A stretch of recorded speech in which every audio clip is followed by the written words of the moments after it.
Wednesday, April 1st, AD 33. On this day of Holy Week, Scripture is silent. There is no account in any of the four Gospels about what happened on Wednesday, and scholars speculate, most reasonably, that Jesus and his disciples rested in the town of Bethany, where they had been staying all week, in anticipation of the Passover meal they would share together the next day. But while they waited and rested in Bethany, something else was taking place back in Jerusalem. The Jewish religious leaders had realized their moment of opportunity when Judas Iscariot had arrived. At last, a chance to get rid of Jesus and to put a lid on this rising momentum that was gathering behind him.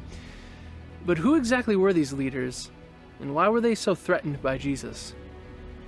When you read through the Gospels, you'll see many different groups mentioned: the Sanhedrin, the Pharisees, Sadducees, and the scribes. The Sanhedrin was the ruling council of the Jews. They had 71 members, which most likely dated back to the time of Moses, when he had appointed 70 sub-elders to help rule the people as they wandered the wilderness for those 40 years.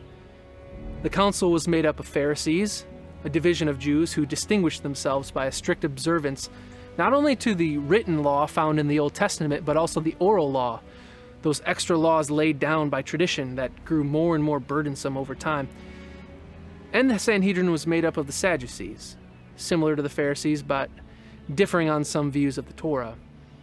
They were aristocratically composed, and the high priest was their leader. They met once a month in Jerusalem to decide on the rulings and vote on issues concerning their religion and practice. All that to say, the Sanhedrin was in charge during Holy Week, and their anger with Jesus had started right from the beginning of his earthly ministry, and it just snowballed over time. And by this week, it had reached its peak. And what caused this animosity? What was it about Jesus that angered them so much? Well, for one, they believed that their oral law, not just the written law found in the Old Testament, but their oral laws and traditions, which they claimed went all the way back to Moses, when in reality they had only been developed over the previous 100 years. Jesus directly challenged this authority, wrapped up in their oral traditions and teachings. And second, they believed that as long as there was blasphemy in the land of Israel, the Messiah could not come.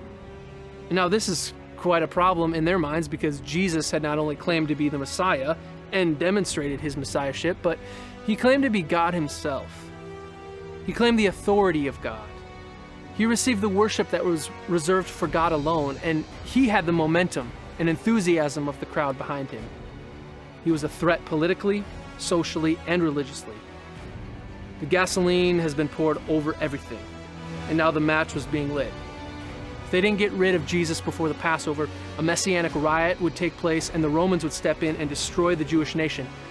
But then one of the 12, the one called Judas Iscariot, went to the chief priests and asked, "What are you willing to give me if I hand him over to you?"